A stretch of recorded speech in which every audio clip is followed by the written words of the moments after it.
برنامجية مسؤولين برنامجية دين الإسلام.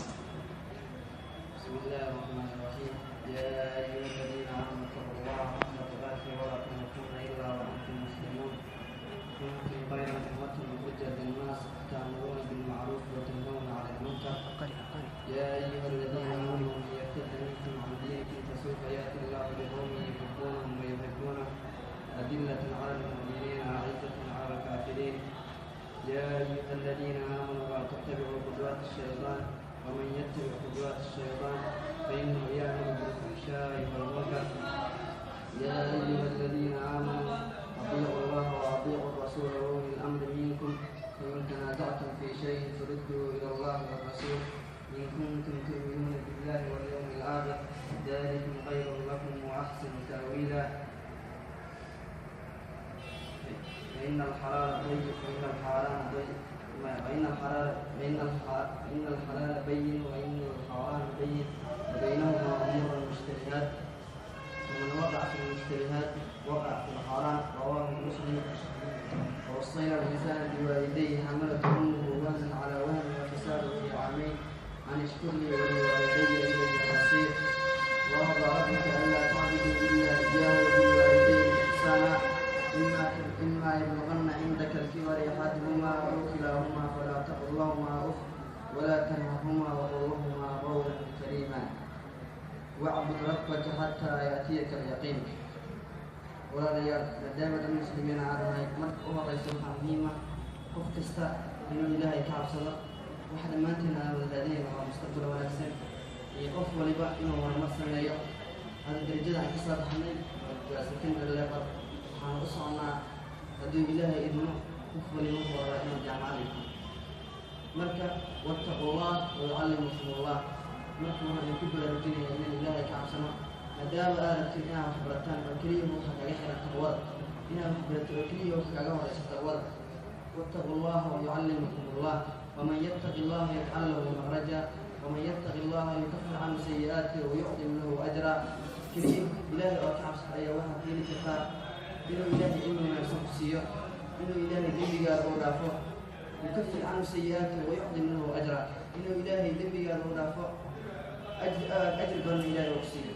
marka walaalayaal ilaahay taqwadiisa maahan waxa lagu soo koobi karo hal aayad ama laba aayadood ama hal xadiid ama laba xadiid. بسم الله الرحمن الرحيم.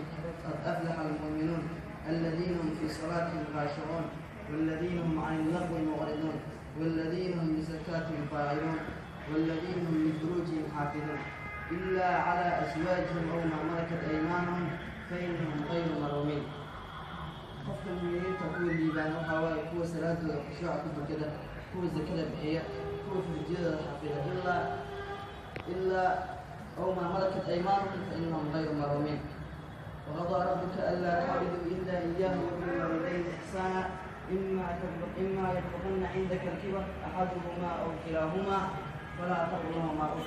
آيات اسمها الله بر الوالدين إن بدأ الولد أو كل شيء أو أنت خلاص في سيسة أو قرضا أو لا بأديسة أنت خلاص الجلو أبياه أو تكسبه فمركا أمامك بسيس آيات سجلسي. marka labadii waalid oo qorashan inaad bilbil waalideyn u samayso, labadii waalid oo qorashan inaad ayaga macnaha u noqoto bilbil waalideyn. ilaahay wuxuu leeyahay wasayna al-insaana biwaalidayhi xamalatu ummuhu wahnan calaa wahnin wa fisaaluhu fii caamayn. labadii hooyada markaas hooyada la hadlaa hooyada culayska waa dul saaray ayay markaas kugu soo xambaartay wa fisaaluhu fii caamayn an ishkur lii waliwaalidayhi ilayhi masiir. ilaahay aniga lagu sheegay kadib uu ku xijiyey نبي محمد كم وسهل قفلة كم وسهل وعلى الوجه الذي والد أقرش إله نفسه اللي بدأ الوالد كان حق الماء أيجا أيها وحنا جرب أن مركز أيجا نقول بتبارك أما ها تقول نقول أما جورنا مثل هذا الوقت مركز بر الوالدين شنو وحنا سوسة كوبية معها لكن وكيل إله يا قرآن كله وذكر فإن الذكرى تنفع المؤمنين وأنا أقول عن فايز سهل تنفع المؤمنين ذكر المؤمنين marka in la waaliyo aad u fiican tahay maadaama qofku waxa la laba waxyaabo markuu sameeyo isbedel qofka haduu maalin kasta orosraa waxa u furata adduunyada iyo farxadda dhinacaas u furata. qofka haduu subax kasta oo mid raacana waxa u bilaabmaysa markaas murug iyo inuu ilaahay u dhawaado iyo inuu macnaha ilaahay oo xisabta wuxuu sameeyay iyo waxa ka dhacay dambiyada ka dhacay inuu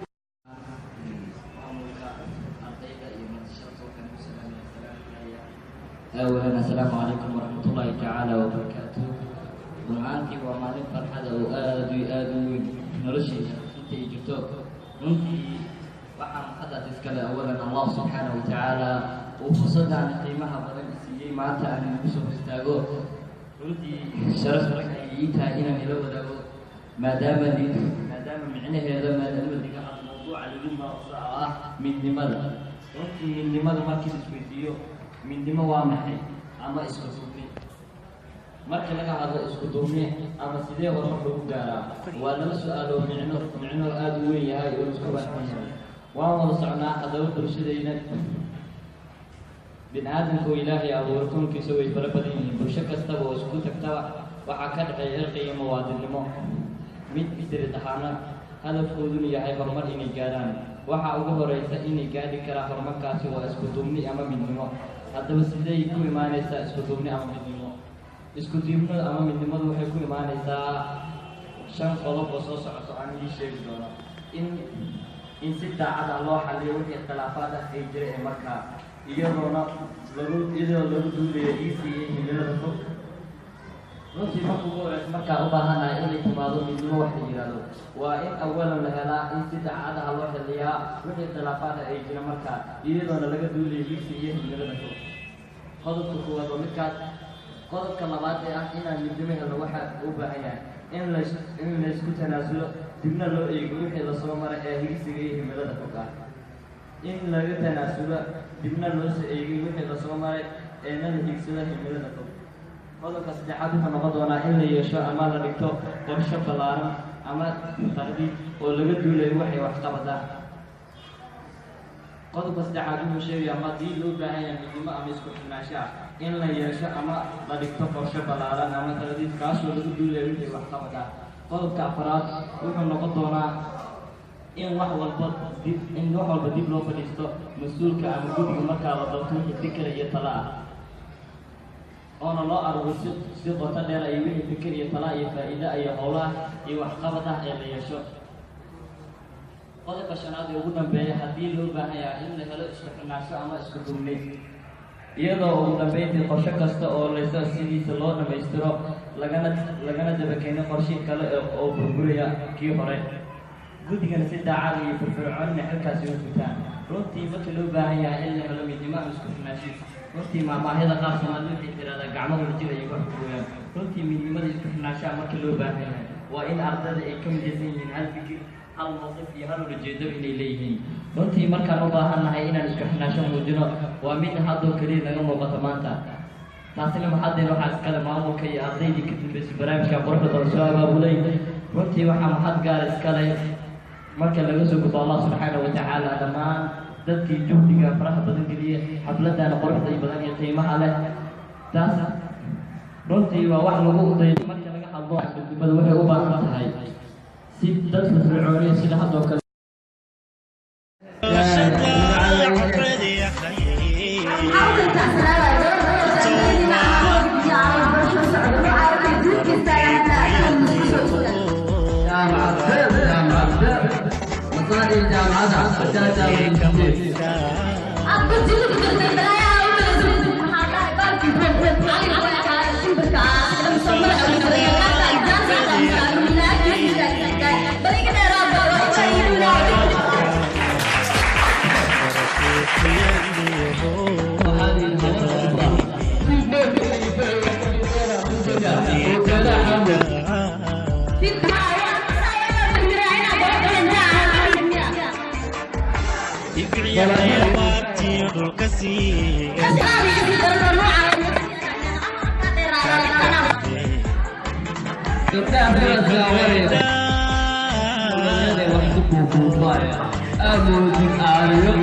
Lord,